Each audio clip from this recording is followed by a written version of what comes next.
Montreal swung for upside at the 2025 NHL draft.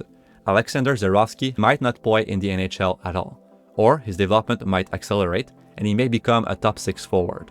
He has that kind of skill and potential. In this video, we're going to look at one of his better games of the season and break down his strengths, projection, and where his development will have to catch up. In this first shift, one thing that is immediately evident is that Zarovski is not just a skill player. Even if his game is really raw, we can see some elements that could form the base of a defensive and physical game later on. He finishes his check, watches the play, spots a passing option, and moves toward it before taking his place in the formation. The MHL is not where you learn good defensive habits, but Zarovski at least tries to play within a system. His KHL tape later on in the season was good for his projection. In a more structured environment, he showed an ability to rotate and use outlets and make the expected plays. But again, he's very raw. Here, he goes to the net but doesn't stay in front of the goalie or move to the far post for a deflection to give good options to his teammate attacking down. He moves to the middle of the slot instead and takes himself out of the play. His team gets a power play here and he has to carry the puck in.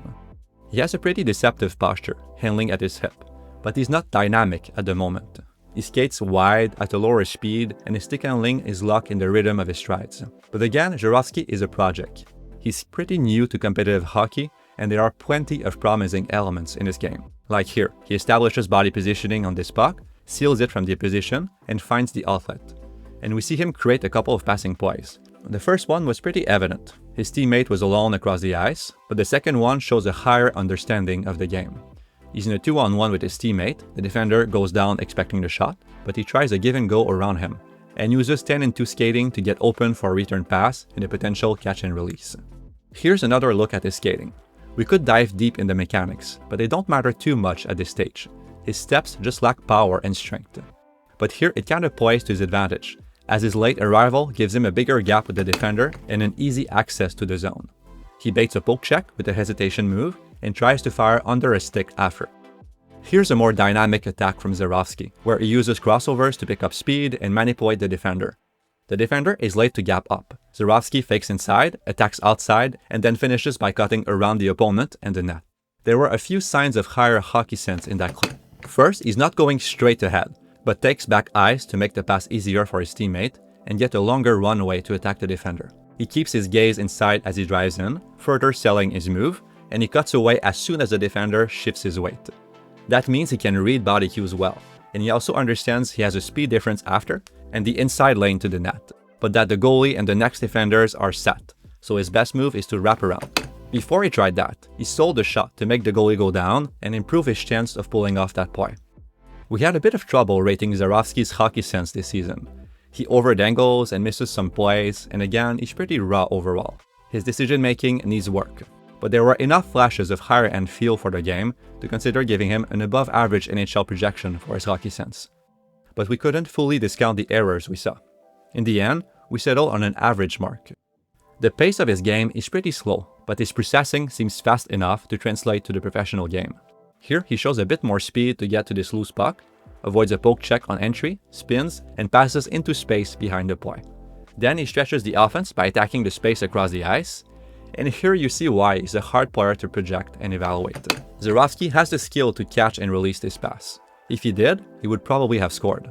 But he gets tunnel vision a bit and makes an extra move. That's the theme of his game. His skill and creativity is counterbalanced by decisions like these and the lower pace of play. He's not always moving his feet as much as he should, with and without the puck, and his lack of skating power is also a question mark. Those question marks are why Zarovsky was drafted in the second round and not the first. I'm sure some teams had him much lower than the Habs, but in terms of upside and skill, it was one of the best bets left where the Habs took him. He fits the boom or bust profile. Either the skill game becomes so dominant that he reaches the NHL in a scoring role, or he might not play at all in the league. There's also another scenario that I can see, where his defense and physicality and off-puck play improve enough, and he does prove useful outside of a top 6 role, but it doesn't seem all that likely at the moment. Zarovsky helps his team recover the puck off the face-off here. He passes, accelerates up ice, gets the puck back, and manipulates the stick of the defender like before, baiting a poke check and shooting around it. He works behind the net to get the puck back and follows it out of the zone. He enables his teammate to catch possession, and here we see another pretty smart play away from the puck. Zarovsky knows he won't be able to outspeed the defense here and get free at the net, He fakes that run and breaks, trying to surprise his defender. That's a clever adaptation. But if he had more speed, he would have attracted that last defender on his run, creating more space for his puck-carrying teammate. That's the kind of play he will have to make at the professional level. Even catching up to a backcheck can be a bit difficult for him at the moment. We see more flashes of hockey sense and creativity in this shift. He passes the puck instantly to his teammate attacking up ice, anticipates pressure on the return pass, and deflects it above a stick. Then he tries a give and go to get past the last line of defense. He continues to make smart passes and support teammates by giving them close options and by going to the net. You can also tell that his first instinct in possession is to attack inside. He's not a periphery player, and that's probably another element that Montreal liked. Here's another good shift, where he drives inside, attracts a defense, and attempts passing plays. This is an occasion where he could have shot again, but I actually like his attempt. He's intentionally moving the defender and the goalie to create a great scoring chance for a teammate. It's another sign of hockey sense. Here, he enters the zone, delays, and looks across the ice for a play. His teammate is late and the defender is closing his space. So he uses a teammate to keep possession. Now he has a better situation. The defender is coming straight at him. Just like Lane Hudson, he manipulates the defender in this situation, moving one way, dragging the defender that way, before attacking the other way as the opponent fully commits. He fakes multiple opponents by looking at the net, and he sends a long slot pass. The vision and manipulation here are projectable, but the very poor defensive coverage and slow pace of play are not. Zarovsky has skill and flashes of sense, but he needs to build NHL tools and habits. Most can't do it, but if he manages to pull it off, then his multiple talents would really shine. As we've seen in other clips, he's not starting from nothing. There's a real desire in his game to shut down plays, help teammates, and run the right defensive routes. That seems basic, but in the NHL, it's really not. It's a very loose environment that is not conducive to learning these things. Like here, he moved high in the offensive zone as he recognized his duty in his team's forecheck and he pressured the opposition's breakout.